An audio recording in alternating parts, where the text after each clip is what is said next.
Hello guys, welcome to our channel. నేను వెంకట్ తేజ. ప్రస్తుతం మనతో పాటు సీనియర్ జర్నలిస్ట్ భరద్వాజ్ గారు ఉన్నారు. ఆయనతో మాట్లాడదాం. నమస్తే సార్. నమస్తే. వైఎస్ఆర్సీపీ పార్టీకి చెందిన నాయకుడు విజయసాయిరెడ్డి గారి మీద కొన్ని ఆరోపణలు అయితే వచ్చినాయి. ఒక మహిళకి కడుపు చేసి వదిలేశాడు అని చెప్పేసి కూడా చాలామంది బయట మాట్లాడుతున్నారు. అయితే ఆ మహిళ బయటకు వచ్చి దాన్ని ఖండించింది. సో అసలు ఏం జరుగుతుంది? ఆ మహిళ ఎవరు? ఇతను ఎవరు?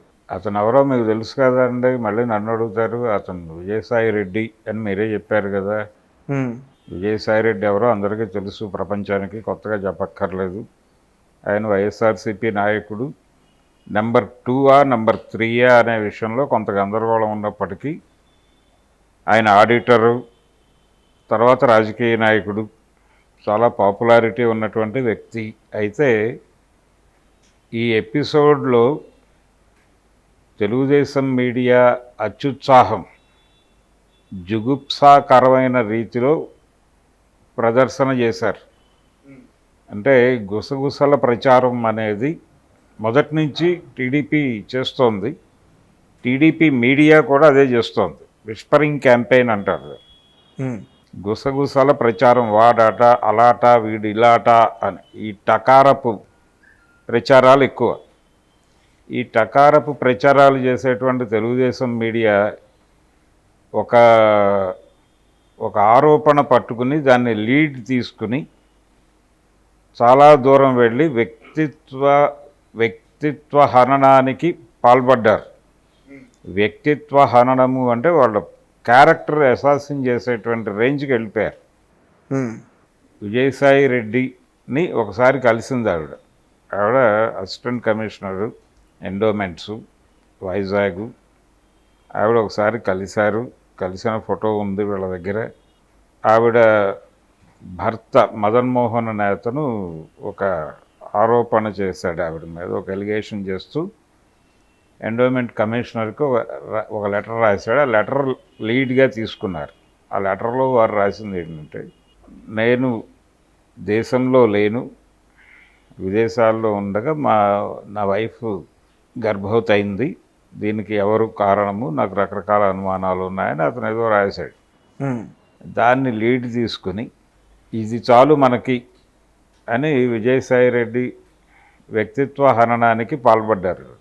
అలాగే ఈ ఉత్సాహంలో అంటే ఒక కొత్త విషయం తెలిసింది. వైఎస్ఆర్సీపీ నాయకుడి మీద బురద చల్లటానికి ఒక అద్భుతమైన వెపన్ దొరికింది అనే అత్యుత్సాహంతో ఆవిడ మీద కూడా బురద చల్లేశారు. ఫైనల్గా వీళ్ళు తేల్చింది ఏమిటి? ఆవిడకి అక్రమ సంబంధాలు ఉన్నాయి మీ కుటుంబగా అని. పైగా ఇద్దరు పేర్లు తెర మీద తీసుకొచ్చారు. ఒకటి ఎండోమెంట్ కేసులు చూసేటువంటి ఒక అడ్వకేటు, అంటే అధికారికంగానే ఆయన ఎండోమెంట్ కేసులు చూసే అడ్వకేటు సుభాష్ రెడ్డి అని, అతనితో ఈవిడకి రిలేషన్ ఉందని విజయసాయిరెడ్డితో రిలేషన్ ఉందని, వీళ్ళిద్దరిలో ఎవరు ఆ బిడ్డకి భర్తతో తెలియదని అతను అన్నట్టుగా, మదన్మోహన్ అన్నట్టుగా ఒక కథనం ఉండి దాన్ని ఎంత వీలైతే అంత జుగుప్సాకరంగా అవతల వాళ్ళ మీద సాధ్యమైన మేరకు బురద జల్లుతూ వాళ్ళ పర్సనల్ క్యారెక్టర్ని అసాసిన్ చేస్తూ ఇలా వ్యక్తిత్వ హననానికి పాల్పడుతూ రకరకాల వార్తలు వండి వార్చారు. సరే, ప్రపంచం దాన్ని, ఇది చాలా క్యూరియాసిటీకి సంబంధించిన వ్యవహారం కదా ప్రపంచానికి కూడా. ధార్మిక కోణంలో నుంచి చూస్తే వివాహేతర సంబంధము అనేది చాలా దారుణమైన వ్యవహారము అనేది మన మస్తిష్కాలలో నింపబడి ఉంది. దాంతో జనాలకు చాలా క్యూరియాసిటీ, వెంటనే ఆ వార్త మీదకి ఎగబడి చూశారు. బాగానే ఉంది వ్యవహారం అనుకుని, వ్యాపారానికి వ్యాపారం, ప్రచారానికి ప్రచారం అనుకున్న పద్ధతిలో వ్యవహరించారు. అయితే ఆవిడ ఓపెన్ అప్ అయి, బాబు నేను అతనికి డైవర్స్ ఇచ్చి చాలా కాలం అయింది. ఈవిడ మదన్మోహన్కి ఈవిడ ఎరుకల కులానికి చెందింది, తెగకి చెందింది. ఆవిడ షెడ్యూల్డ్ క్యాస్ట్ కాదు, షెడ్యూల్డ్ ట్రైబే, ఎస్టీ అంటారు. ఎస్సీ కాదు, ఆవిడ ఎస్టీ. అయితే ఆవిడ నానా కష్టాలు పడి ఉద్యోగంలోకి వచ్చింది. చదువుకోవటం అంటే హైదరాబాద్ చదువుకున్నటువంటి తొలి మహిళను నేనే మా దీనిలో, తను ఉన్నటువంటి ఏరియాలో అని చెప్పింది ఆవిడ. కాబట్టి చాలా కష్టాలు పడి పైకి వచ్చింది. వీళ్ళు ఒక నగ వేసుకున్న, లేదు ఒక వెహికల్ కొనుక్కున్న ప్రపంచం చాలా విడ్డూరంగా చూస్తుంది. అంటే కుల సమాజంలో మనం ఉన్నాం అనేది ఒకటి క్లారిటీ పొందాలి మనం.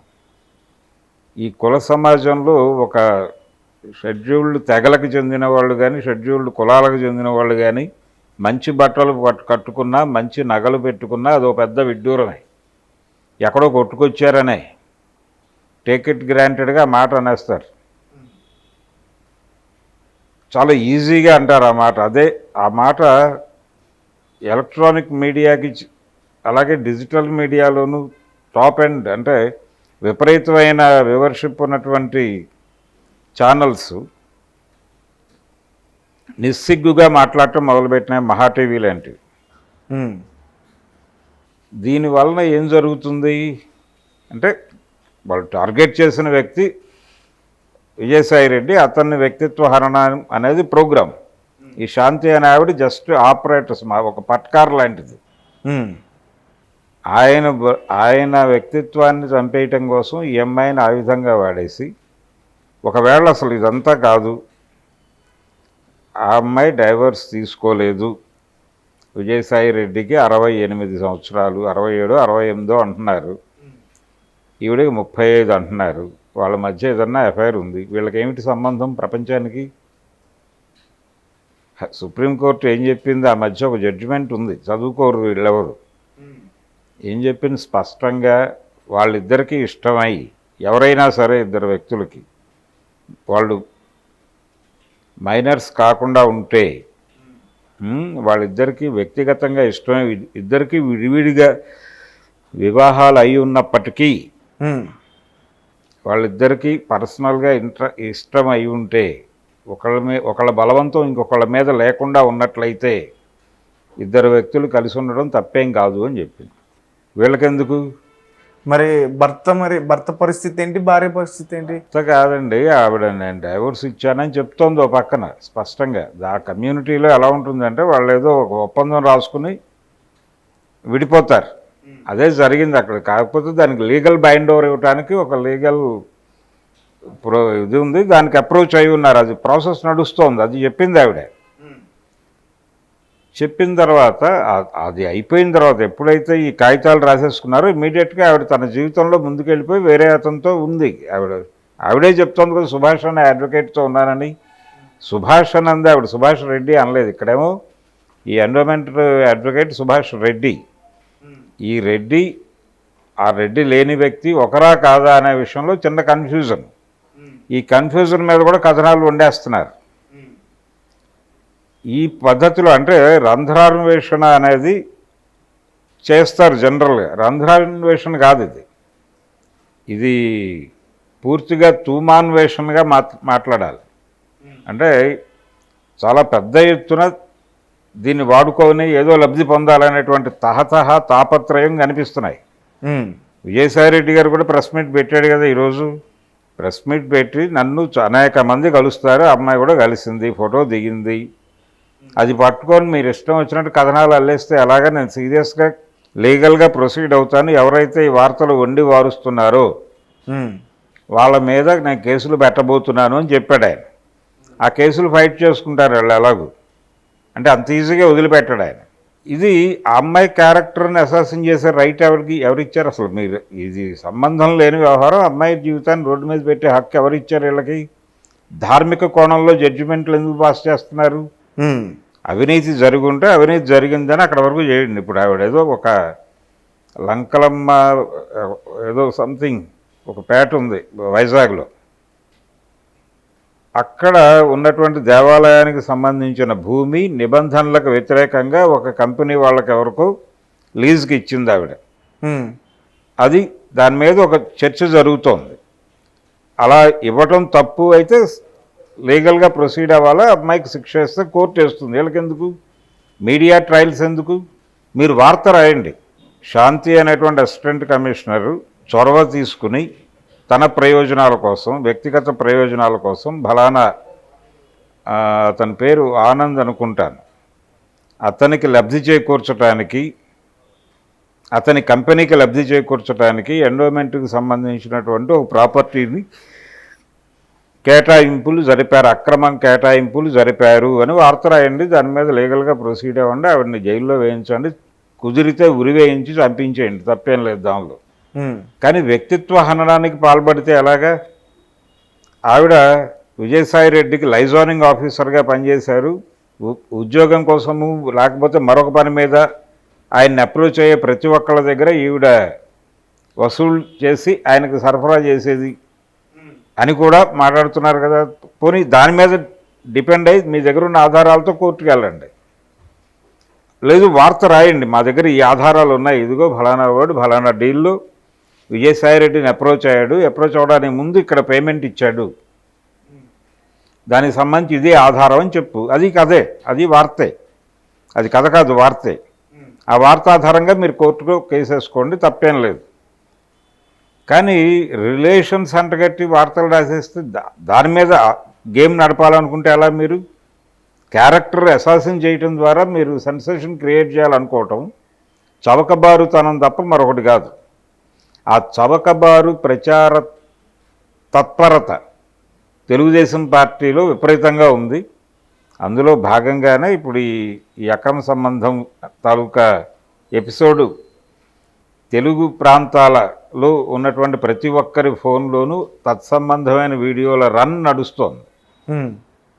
ఎందుకు నడుస్తోంది అంటే ఆ ఏరియాలో ఖచ్చితంగా హ్యూమన్ ఇంట్రెస్ట్ ఉంటుంది. అక్కడ ప్రతి మనిషికి ఒక ఉత్సుకత ఉంటుంది. ఫలానా వాళ్ళతో అక్రమ సంబంధం ఉందని తెలియగానే అది ఒక క్యూరియాసిటీ అంశంగా మారిపోయి వెంటనే చూస్తారు. దీన్ని క్యాష్ చేసుకోవడానికి మీరు తాపత్రయపడటం ఏమిటి? మీడియాకి ఒక స్థానం ఉంది కదా, ఒక గురుస్థానం ఉంది కదా, మీకెందుకు తహతహ అక్రమ సంబంధాలు గొడవ? పక్క వాళ్ళ బాత్రూముల్లో కెమెరాలు పెట్టే పద్ధతి ఏమిటి? పైగా లీగల్గా తప్పేం కాదు, అది ఒరిజినల్గా వాళ్ళు కనుక ఫైట్కి దిగితే మాకు సంబంధం ఉంది, ఎవరో ఒక 70 ఏళ్ళ వాడు ఒక 20 ఏళ్ళ అమ్మాయి కలిసి కనిపించి వాళ్ళ మధ్య అఫైర్ ఉందని ఎవరైనా కథ రాస్తే వాళ్ళిద్దరూ వచ్చి నిజమే మా మధ్య అఫైర్ ఉంది, ఇప్పుడు ఏంటి పరిస్థితి, నాకు భార్య ఉంది, ఆ అమ్మాయికి భర్త ఉన్నాడు, అయినప్పటికీ మేము కలుస్తున్నాం అంటే తప్పేమిటి? లీగల్గా నిలబడరు కదా. ధార్మిక కోణం ఎందుకు వీళ్ళకి? వీళ్ళు ఏమన్నా ధర్మ ప్రవర్తనకి అంటే మోరల్ పోలీసింగ్ చేస్తారా మీడియా వాళ్ళు? తప్పు కదా అది. ప్రజలకి ఏదైనా ఇబ్బంది కలిగితే వాళ్ళ ప్రవర్తన ద్వారా, ప్రజల ఆస్తికి ఏదైనా ఇబ్బంది జరిగితే, ఏదైనా అక్రమం జరిగితే, అధికార దుర్వినియోగం జరిగితే దాని మీద వార్త రాయండి, దాని మీద ఫైట్ చేయండి, ధర్నాలు చేయండి, వాళ్ళ ఇంటి ముందుకు వెళ్ళి సామాజిక బాధ్యతగా తీసుకుని. అంతే తప్ప వీటిని అన్నిటినీ పక్కకి నెట్టేసి అసలు వీటన్నిటికీ పునాది అక్రమ సంబంధమే అని చెప్పి ఒక జడ్జిమెంట్కి వచ్చేసి దాన్ని ప్రచారం చేయటం, ఇది ఎలా కరెక్టు? ఇది ఎలా నైతికత? కనీసం నైతికత కూడా కాదు కదా. మీకు నైతిక వర్తన అనేది ఒకటి ఉండాలిగా, మీ మనసుకు మీరు జవాబుదారీ అయి ఉండాలి కదా కనీసం. అంటే నిర్లజ్జగా మీరు మీ పొలిటికల్ గెయిన్స్ కోసం ఏం చేయడానికైనా సిద్ధపడిపోతారు. ఆ అమ్మాయి కష్టపడి ఆ ఉద్యోగంలోకి వచ్చింది, ఏదో ఒక నగ వేసుకుంటే అది ఇష్యూ చేశారు, ఒక కారు కొనుక్కుంటే అది ఇష్యూనా? కారు కొనుక్కుంది ఎందుకు? మామూలు మనం కొనుక్కుంటే పర్వాలేదండి, ఒక ఇరుకుల అమ్మాయి కారు కొనేసుకుంది అనేది పెద్ద ఒక సైకలాజికల్ సమస్యగా మారిపోతుంది చాలామంది అగ్రకులాల వాళ్ళకి. ఇది అంటే ఏమిటి? వివక్ష ఉంది మార్కెట్లో అని, వివక్ష ఉంది సమాజంలో అని.